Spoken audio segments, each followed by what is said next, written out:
AP politics సంబంధించి ముఖ్యంగా మీ మాజీ ముఖ్యమంత్రి గారిని నటుడు శివాజీ కూడా కొన్ని వ్యాఖ్యలు చేశారు. ఎలా చూడొచ్చు అసలు? ఇప్పుడు శివాజీ అనేటువంటి అతను ఒక ఆకతాయి. అతను ఒక సినిమా యాక్టర్. అవును. సినిమా యాక్టర్ సినిమాలు చేసుకోవాలి. అతను రాజకీయాల్లోకి వచ్చి అప్పుడప్పుడు ఏదో ఒక చురకలేసేసి నేను ఎవరి పక్షం కాదు, నేను ప్రజల పక్షం. నేను శివాజీని నేను సూటిగా అడుగుతున్నా, ప్రజల పక్షం అంటున్నాడు. ఇప్పటిదాకా నువ్వు ప్రజల కోసం చేసింది ఏంద్రైనా? ఏం సంస్కర్తలు, ఏమి ప్రజల కోసం ఏం పనులు చేసావు? నువ్వు ఏమైనా చేసావా? ఊరికే వచ్చి జగన్మోహన్ రెడ్డిని విమర్శించడం, చంద్రబాబు నాయుడు గురించి పొగడ్డం, అదేవిధంగా చంద్రబాబు నాయుడు దగ్గర మెప్పు పొందడం. ఈ మధ్య శివాజీ గారికి జ్ఞానం ఉందా లేకుంటే మతి భ్రమించిందో తెలియదు. మహిళల మీద కూడా ఎటువంటి మాటలు చెప్పాడు. మీకు స్టేజ్ పైన డైరెక్ట్గా స్టేజ్ పైన ఎటువంటి వ్యాఖ్యలు చేశాడు? సామాన్యులు అంట, ఒక మహిళల్ని పెట్టుకొని సామాన్యులు అంటాడు ఒక మాట. పబ్లిక్ మీటింగ్లో అతను నోరు ఎంత రోతగా మాట్లాడుతోంది. అవివేకుడు అతను. ఇంకొక కామెంట్ కూడా చేశారు. ఈ మధ్య తిరుమలకి వెళ్ళి తిరుమలలో వెంకటేశ్వర స్వామి ఒక డిఫరెంట్గా కనబడుతున్నాడంట. ఇది తిరుమల వెంకటేశ్వర స్వామి ఈరోజు డిఫరెంట్గా కనబడుతున్నాడు అంటున్నాడు. అంటే వెంకటేశ్వర స్వామి యొక్క అతనికి ఏదో అంటే చంద్రబాబు నాయుడు గారి పాలన వచ్చే కాలికి జగన్మోహన్ రెడ్డి గారి పాలనలో ఒక విధంగా కనబడుతున్నాడు, చంద్రబాబు నాయుడు గారి పాలనలో ఒక విధంగా కనబడుతున్నాడు అనే మీనింగ్లో వెంకటేశ్వర స్వామిని కామెంట్ చేస్తాడు. నిజంగా ఇతను అసలు మనిషేనా అతను?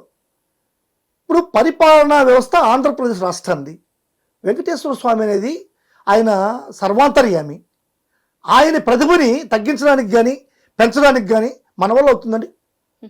వెంకటేశ్వర స్వామి యొక్క ప్రతిభని తేజస్సుని ఆయన తేజవంతుడు. ఆయన తేజస్సుని పరిపాలనలో చంద్రబాబు నాయుడు వల్ల లేకపోతే జగన్మోహన్ రెడ్డి వర్గాల వల్ల తగ్గించడానికి వీలవుతుంది? సాక్షాత్తు దేవదేవుడి యొక్క తేజస్సుని అంటే చంద్రబాబు నాయుడు ఉన్నప్పుడు ఆయన తేజస్సుగా ఉన్నాడంట వెంకటేశ్వర స్వామి, జగన్మోహన్ రెడ్డి ఉన్నప్పుడు ఆయన తేజస్సు తగ్గిందంట. అది డిఫరెంట్గా కనబడుతుందంట. ఈ అవివేకి అజ్ఞాని నువ్వు దేవుడు మనం ఏ యాంగిల్లో చూస్తామో ఆ యాంగిల్లో కనబడతాడు దేవుడు. ఫస్ట్ మనం చూసేటువంటి యాంగిల్ని బట్టే దేవుడు మనకు కనబడతాడు. వెంకటేశ్వర స్వామి ఎప్పుడూ కూడా తేజోవంతుడు. ఆయన తేజస్సు ప్రపంచ దేశాలకు అన్నిటికీ కూడా ఈ విశ్వాంతరాలకి పోయేటువంటి పరిస్థితి ఉంది. ఆయన తేజస్సును కూడా కామెంట్ చేసేటువంటి శివాజీ మనిషేనా? ఎంత దౌర్భాగ్యుడు అతడు. వాడు మాటలు అసలుకి కేర్లెస్, అసలు చెప్పాల్సిన అవసరం లేదు. అంటే ఇప్పుడు సినిమాలు చేసుకునే వాళ్ళంతా ఈ రాజకీయాల్లోకి వచ్చి వాళ్ళపైన విమర్శలు ఏంటంటే ఇదే అండి మన రాష్ట్రానికి మన దేశానికి పట్టిన దౌర్భాగ్యం ఇది. ఎవడు కుక్క చేసే పని కుక్క చేయాలి, గాడిద చేసే పని గాడిద చేయాలి. కుక్క చేసే పని గాడిద చేస్తే ఏమైంది?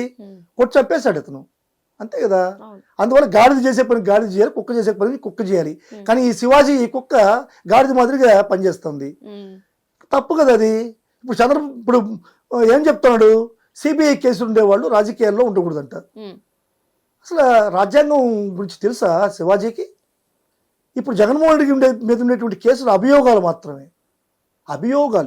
అభియోగాలు వేరు, కేసులు వేరు. అభియోగం ఏం చేస్తుంది? ఈ విధంగా పలానా మీద సస్పెక్షన్ ఉంది, ఆ సస్పెక్షన్ మీరు విచారించండి అని కోర్టులోకి ఇస్తుంది సిబిఐ దాఖలు చేసినటువంటి పత్రాలు అభియోగ పత్రాలే. అది నిజం కాదు, నిజం చేశారని కాదు. ఈ రోజు ఎన్ని అభియోగ పత్రాలు క్యాన్సిల్ అయిపోయాయి జగన్మోహన్ రెడ్డి గారి మీద, ఇవి కూడా క్యాన్సిల్ అయిపోతాయి ఖచ్చితంగా. అన్ని నిష్కల్మషుడే జగన్మోహన్ రెడ్డి ముందుకు వస్తాడు, ప్రపంచం ముందుకు వస్తాడు. ఇటువంటి పరిస్థితుల్లో సిబిఐ కేసు అంటే కేసు అనేది సిబిఐ పెట్టినా లేకుంటే ఏసీబీ పెట్టినా మన ఊర్లో ఉన్నటువంటి పోలీస్ స్టేషన్లో పెట్టినా కేసే. ఇప్పుడు ఒక వ్యక్తి మానభంగం చేస్తాడు, ఇంకొక వ్యక్తి మర్డర్ చేస్తాడు. ఈ మానభంగం చేసిన వ్యక్తి మర్డర్ చేసిన వ్యక్తి మీద వచ్చి సిబిఐ కేసు పెడదు అంటే మానభంగం చేసినటువంటి వ్యక్తి రాజకీయాల్లో ఉండొచ్చా? శివాజీ చేసిన ప్రకారం సిబిఐ కేసులో ఉన్నటువంటి వ్యక్తి మాత్రమే రాజకీయాల్లో ఉండకూడదా? మన ఊర్లో మానభంగం చేసిన వ్యక్తి పైన సిబిఐ కేసు పెడదు కదా, లోకల్ పోలీస్ స్టేషన్ కదా కేసు పెడుతుంది. అంటే మానభంగం చేసిన వ్యక్తి రాజకీయాల్లో ఉండొచ్చా? ఏంటది? అవిజ్ఞాని, అసలు జ్ఞానం లేకుండా మాట్లాడుతాడు అతన్ని అసలుకి పట్టించుకోవాల్సిన అవసరం లేదు అసలుకి. అంటే సార్ ఇక్కడ కేవలం శివాజీ గారే కాదు, ఆర్పి అంటే జబర్దస్త్ ఆర్పి కూడా చాలా వరకు మాట్లాడుతున్నాడు, ఇష్టానుసారంగా మాట్లాడుతున్నాడు. ఏంటి అసలు ఈ వైఖరి ఏంటి వాళ్ళకు? ఇప్పుడు ఇది చంద్రబాబు నాయుడు గారు సమాధానం చెప్పదు. చంద్రబాబు నాయుడు ఖచ్చితంగా దీనిపైన స్పందించి సమాధానం చెప్పుకుంటే చంద్రబాబు నాయుడు లాంటి నీచుడు ఎవడు ఉండడు, అంత దుర్మార్గుడు ఎవరు ఉండడు. ఈరోజు మీరు చూసారంటే సోషల్ మీడియాలో ఈ కిరాక్ ఆర్పి అంటే అది అసలు పేరు ఏదో అర్థం కాదు, అసలు చెప్పడానికి కూడా ఎంత వస్తుగా ఉంటుంది. కిరాక్ ఆర్పి ఎంత అసలుకి వాడి మాట ఎక్కడ అంటే నీచ దరిద్రంగా ఉంది. ఇంకొకడు సీమరాజా అని ఉన్నాడు, వాడు వైఎస్ఆర్ కండువా వేసుకుంటాడు, వైఎస్ఆర్ కండువా వేసుకొని వైఎస్ఆర్సీపీని విమర్శిస్తాడు. ఇప్పుడు నేను కూడా తెలుగుదేశాన్ని విమర్శిస్తాను. నీ విమర్శలో ఎట్లుండాలంటే ప్రజలకు పడే విధంగా ఉండాలి. ఇప్పుడు మిమ్మల్ని నేను విమర్శిస్తున్నానంటే, మీరు చేసిన తప్పు నేను విమర్శిస్తున్నానంటే ప్రజా ఆమోదయోగంగా ఉండాలి, నా విమర్శ సద్విమర్శగా ఉండాలి, ప్రజలకు ఉపయోగపడే విధంగా ఉండాలి నా విమర్శ. అటువంటివి ప్రోత్సహించాలి. కానీ ఈ చంద్రబాబు నాయుడు నేను ఒక 50 సంవత్సరాల ఇండస్ట్రీ అంట ఇటువంటి నీచ నికృష్టుల్ని కౌగులించుకొని ఫోటోలు తీసుకుంటాడు. ఈ కిరాకార్పిని పెళ్ళాన్ని తీసుకొని పోయి చంద్రబాబు నాయుడిని లోకేష్ని కలిసి కౌగులించుకుంటున్నాడు. అంటే ఏంది, ఇండైరెక్ట్ గా మీరు ప్రోత్సహించినట్టే కదా. ఎంత దుర్మార్గం అండి. ఒక మంత్రిని, మాజీ మంత్రిని, ఒక మహిళని కొవ్వు అంటాడు, పందిలాగా బలిసిందంటాడు, ఆమె కొవ్వుని తీసుకొచ్చి లడ్డులో కలిపింది అంటాడు. జగన్మోహన్ రెడ్డిని బాడీ షేమ్ చేస్తాడు, చెయ్యి ఇట్టట్టు అంటాడు, వ్యంగ్యంగా మాట్లాడతాడు. మొన్న బొత్స సత్యనారాయణ గారిని మాట్లాడుతున్నాడు. ఎంత పెద్ద సీనియర్ మోస్ట్ లీడర్ అండి బొత్స సత్యనారాయణ గారు. ఎంత ఇంచుమించుగా చంద్రబాబు లాంటి చంద్రబాబుకు ధీటుగా ఉన్నటువంటి నాయకుడు కదా. అంత సీనియర్ మోస్ట్ పొలిటీషియన్, ఎన్నిసార్లు ఎమ్మెల్యేగా గెలిచాడు, ఎన్నిసార్లు మంత్రిగా ఉన్నాడు, ఎన్ని క్యాబినెట్లలో పనిచేశాడు. అటువంటి వ్యక్తికి ఒక మనిషికి సహజంగా దేవుడిచ్చినటువంటి లోపాలు కొన్ని ఉంటాయండి.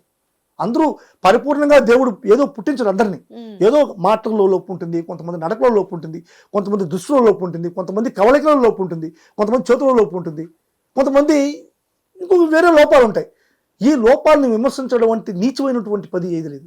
దేవుడిచ్చిన లోపం అండి.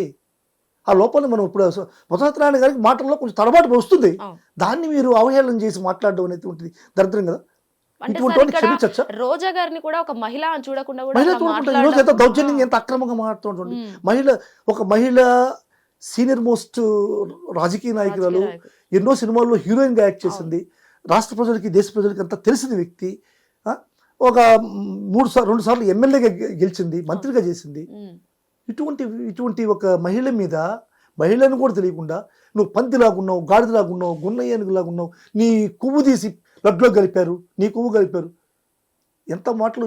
ఇటువంటి వ్యక్తిని వాడు మాట్లాడింది కొంచెం అయితే, అటువంటి వ్యక్తిని ఈ ఇద్దరు నాయకులు చంద్రబాబు నాయుడు గారు, ఈ లోకేష్ సతీ సమేతంగా పిలిచి కౌగులించుకుంటున్న నీచే సంస్కృతి చంద్రబాబు నాయుడు. ఆ విధంగా ఎవరైనా మాట్లాడిన వ్యక్తిని మా జగన్మోహన్ గారు ఇప్పుడున్న కలిస్తే చూసారా మీరు? ఇది మా సంస్కృతి. ఎవరు మాట్లాడినా సరే, మాట్లాడిన వాళ్ళు ఎవరు మా పార్టీకి సంబంధించిన వాళ్ళు కాదు. ఇంతకుముందు మాట్లాడిన వాళ్ళు చాలా మంది ఉన్నారు మీ తెలుగుదేశం పార్టీ నాయకుల్ని. వాళ్ళు ఎవరు శ్రీరెడ్డి అని, వాళ్ళరెడ్డి అని, ఇంకొకటి ఎవరెవరో ఉన్నారు. వాళ్ళ పేర్లు కూడా నేను చెప్పదలుచుకోలేదు. వాళ్ళెవ్వరికి వైఎస్ఆర్ కాంగ్రెస్ పార్టీ యొక్క అనుమతి లేదు, వైఎస్ఆర్ కాంగ్రెస్ పార్టీకి వాళ్ళకి సంబంధం లేదు. మీరు కావాల్సింటే ఎక్కడైనా చెక్ చేసుకోండి. ఈరోజు కిరాకార్పిని ఏ విధంగా కౌగులించుకుంటున్నాడో సోషల్ మీడియాలో చంద్రబాబు నాయుడు, లోకేష్ మీకు అందరికీ అర్థమవుతుంది. దీన్ని బట్టి మీకు ఏమర్థం అవుతుంది? చంద్రబాబు నాయుడు వీటిలన్నింటినీ కూడా ప్రోత్సహిస్తున్నాడు. ఇదే మాదిరిగా జగన్మోహన్ గారు ప్రోత్సహిస్తే ఫ్యూచర్లో చంద్రబాబు నాయుడు ఆయన కొడుకు ఉండగలరా? బ్రతికి బట్టగట్టగలరా? మీరు ఆలోచించండి ఒకసారి. ఇదే విధంగా పునరావృతం అయితే. కానీ మేము చేయమండి. జగన్మోహన్ రెడ్డి గారు ఏ రోజు కూడా అటువంటి సంస్కృతి మాకు నేర్పలా. వద్దని అంటాడు కానీ జగన్మోహన్ రెడ్డి ఎటువంటి పరిస్థితుల్లో ఈ విధంగా చేయబాకండి, మనం ప్రజలకు సేవ చేద్దాం. మీరు జగన్మోహన్ రెడ్డి గారి నినాదం ఎన్నోసార్లు వినుంటారు మీరు. పార్టీలకు సంబంధం లేకుండా మనకు ఓటు వేయనటువంటి వ్యక్తికి కూడా కులాలకి, మతాలకి, ప్రాంతాలకి, భాషలకి, వయసులకి సంబంధం లేకుండా అర్హతే ప్రామాణికంగా మీరు ఫలాలను అందించండి అని చెప్పాడు జగన్మోహన్ రెడ్డి. ఇది ఎంత ఒక మహత్తరమైనటువంటి ఆలోచన అండి, చెప్పండి. అదే గంగాధర నెల్లూరులో చంద్రబాబు నాయుడు డైరెక్ట్గా మీటింగ్ పెట్టి ఎవరైనా సరే మీరు వైఎస్ఆర్ కాంగ్రెస్ పార్టీ కార్యకర్తలుగా కానీ, నాయకులుగా కానీ, డైరెక్ట్గా కానీ ఇండైరెక్ట్గా కానీ, నాయకులు కానీ అధికారులు కానీ మీరు వాళ్ళకి కానీ సహాయం చేస్తే వెంటనే సస్పెండ్ చేస్తా. దీనికి ఈ మాటలకు రెండింటికి ఇద్దరికి మీకు డిఫరెన్స్ తెలుస్తుందండి. జగన్మోహన్ రెడ్డి గారికి, చంద్రబాబు నాయుడు గారికి ఆలోచన సరళి, వాళ్ళకు ఉన్నటువంటి ఆలోచన విధానం, ఇది జగన్మోహన్ రెడ్డి గారి నైజం. అంటే ఈ కిర్రా కార్పి గురించి కావచ్చు, శివాజీ గారి గురించి, వీళ్ళిద్దరికి మీరు ఏమైనా చెప్పాలనుకుంటే చెప్పేసేయండి ఇప్పుడు. నేను ఒకటే చెప్తున్నాను, ఏదైనా సరే మీరు వైఎస్ఆర్ కాంగ్రెస్ పార్టీని గురించి కానీ జగన్మోహన్ రెడ్డి గురించి మాట్లాడేటప్పుడు జాగ్రత్తగా మాట్లాడండి, జాగ్రత్తగా మాట్లాడండి. నీతి తప్పి మాట్లాడితే మీరు జీవితంలో అనుభవించేటువంటివి చాలా పరిణామాలు ఉంటాయి. ఈ పరిణామాలకి ఎవరూ బాధ్యులు కారు, మీరే బాధ్యత వహించాల్సిన అవసరం ఉంది. మీరు మీ నాలుకని జాగ్రత్తగా పెట్టుకొని మసలండి. హిట్ టీవీ యాప్, ఇందులో short news, live news, entertainment shows, movies, digital magazines తో పాటు మీ జిల్లా వార్తలను కూడా ఫ్రీగా చూడొచ్చు. ఇంకెందుకు ఆలస్యం, వెంటనే హిట్ టీవీ యాప్ ని డౌన్లోడ్ చేసుకుని ఫ్రీగా ఎంటర్టైన్మెంట్ పొందండి. Hit TV app. Hit TV app. Please download hit TV app. Hit TV app ని ఫ్రీగా డౌన్లోడ్ చేసుకొని ఎంజాయ్ చేయండి. మీకు నచ్చిన ఎంటర్టైన్మెంట్ కోసం హిట్ టీవీ యాప్ ని ఫ్రీగా డౌన్లోడ్ చేసుకుని ఎంజాయ్ చేయండి. హిట్ టీవీ యాప్ ని డౌన్లోడ్ చేసుకుని ఆస్వాదించండి, ఆశీర్వదించండి. ఇంతమంది సెలబ్రిటీలు హిట్ టీవీ యాప్ ని డౌన్లోడ్ చేసుకోండి అని చెప్తున్నారంటే ఎంత మంచి యాప్ ఆలోచించండి. అమెరికా అమెరికా అమెరికా అమెరికాలో చదవాలనుకునే వాళ్ళకి విశ్వసనీయమైన పేరు మన శౌర్య కన్సల్టెన్సీ. UK లో 1 year masters. UK లో 1 year masters. 2 years work permit up to 5 years visa. Contact Saurya Consultancy. Contact 89851 89851.